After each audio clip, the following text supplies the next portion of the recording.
The star power coming back to Major League Soccer. It was a big week with Son Heung-min being introduced as a new LAFC player. Rodrigo De Paul, the former Atletico Madrid man, landing with Inter Miami, aka Lionel Messi and friends. And it was Muller mania across MLS and specifically in Canada as he was announced as a new Vancouver Whitecaps player. Muller just so likable. Yeah. Just his demeanor, the way that he presents himself.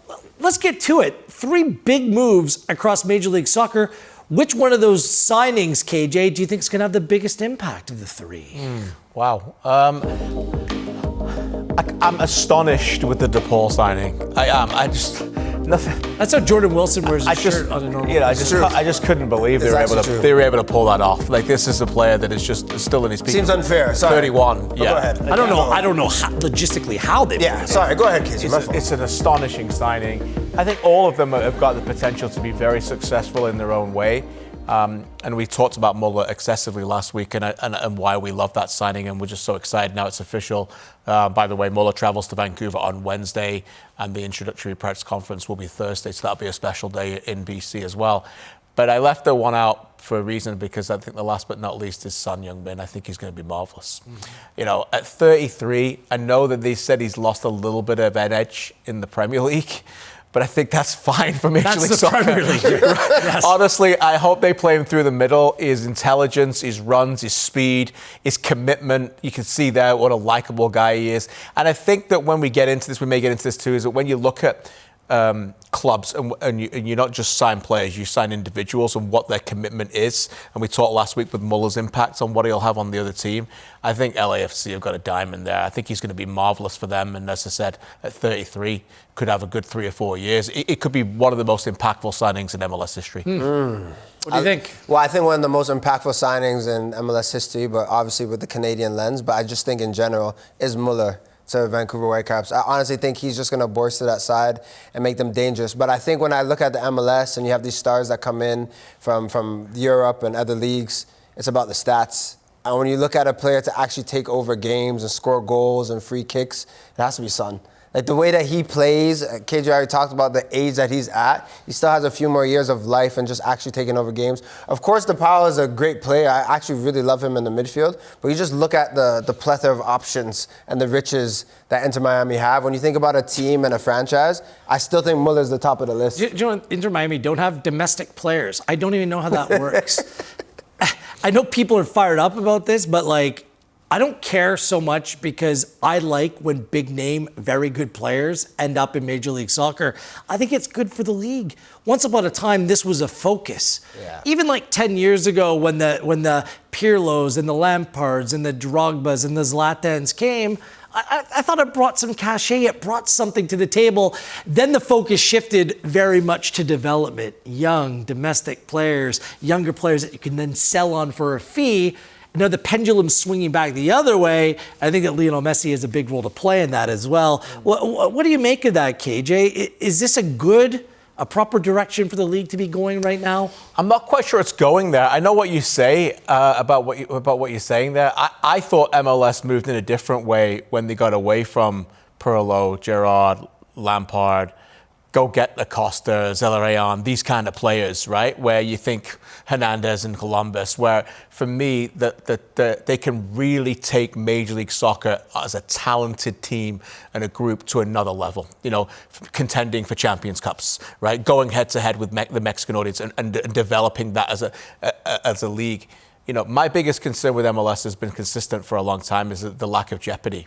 There are far too many games that don't mean anything. There are far too many teams getting the playoffs. So how do you counter that? Well, you counter that by bringing in stars, genuine quality in their 20s and late 20s to take it to another level. And I think MLS has made huge strides of that. I really do in the last 5 to 8 years, getting a little bit away from that. I understand when we're sitting here and we go, okay, Muller, and you can see Son, are they going back to that? I think they're individualistically a little bit different in what they suit those clubs at that time. I just still think there's a lot of smart technical directors and recruiters in MLS that would still lean the other way. I mean, 30 teams in the league demand some star power as well. It's tough to follow. Just a very good, let's say, domestic player that might contribute to wins and losses, picking up points versus people that will get eyeballs on the game. And I heard Don Garber recently speaking at a conference about this. He said, it's not just about attention within America or Canada to a lesser degree, it's worldwide. They want the brand to be respected in South America, in the Middle East, across European territory.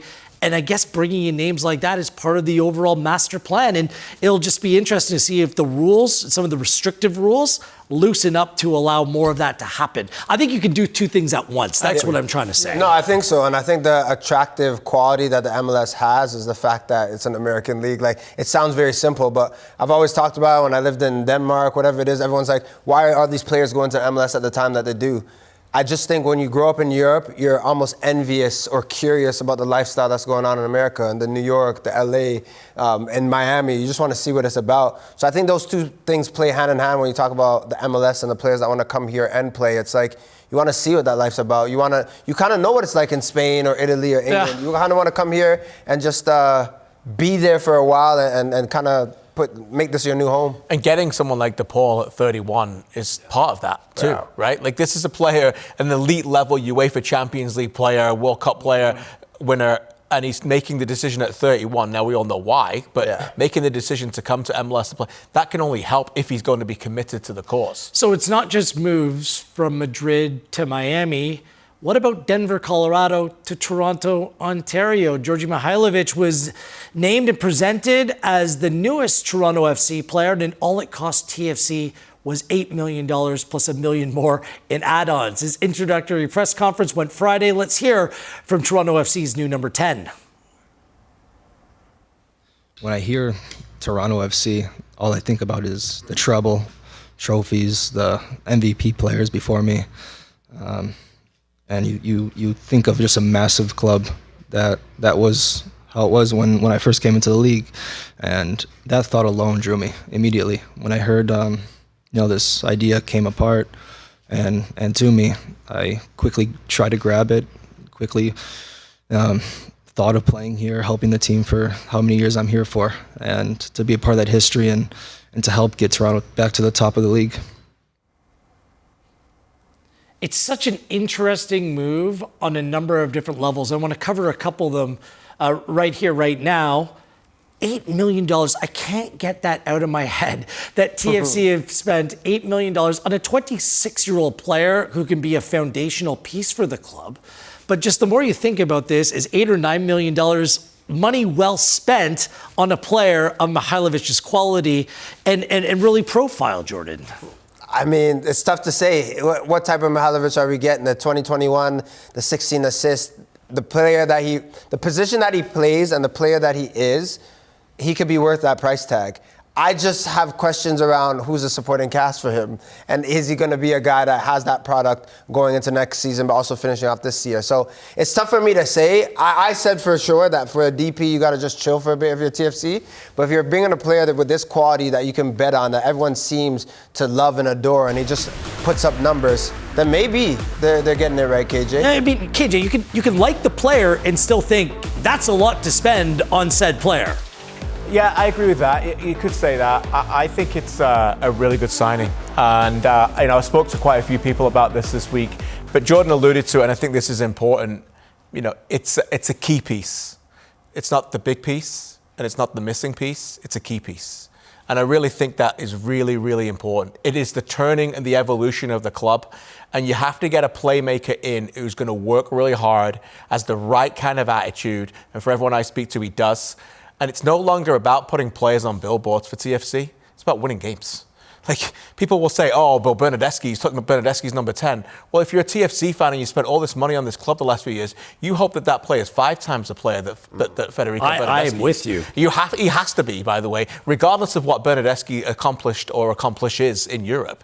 What he didn't do is enough for Toronto FC, the same as the other one. Yeah. So for me, if that's the case, $8 million it could be nothing for this team when it comes to getting a player in that league who knows what it's like, understands it, can take the ball and be that leader on the pitch with others around him. And until we get to know who that number 9 is going to be and who they're going to build around him, we'll never know. But I think it's a really good start. I think what makes the price tag what it is, Wheels, to answer your question, is the fact that he's a proven player. Like, has been in the league, has been in different clubs, has always kind of shown that he can be a guy to make a difference. So I agree with KJ. It's the right profile to come into TFC. So that's why the number is probably what it is. Again, I'm not throwing shade No, not at you. the player. Yeah. I think he. No, agreed. On the balance of it, he's a player that will help Toronto FC. Now he needs other players around him. He needs runners around him to get the best out of him. I'm just talking about the price tag that comes along with it. And when terms are thrown around, Jason Hernandez has called this a landmark deal for Toronto FC. Is this landmark, KJ? Maybe in terms of the money that you're spending domestically to pry a good player away from a competitor. I know they're in the West, but that's maybe the price of doing business. But a landmark deal, is that? Well, I suppose we could pick the bones out of that and maybe be pedantic or whatever landmark means. It's a landmark deal for him. No?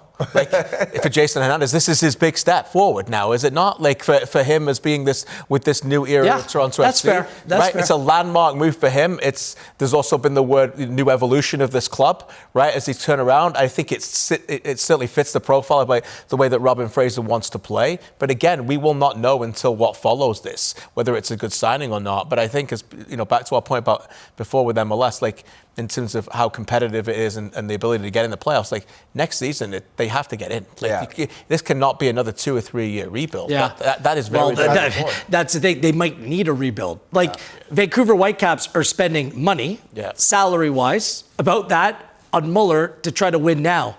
TSC are spending that money on a player to bring in and hope that it expedites the process. I feel like we've been there before.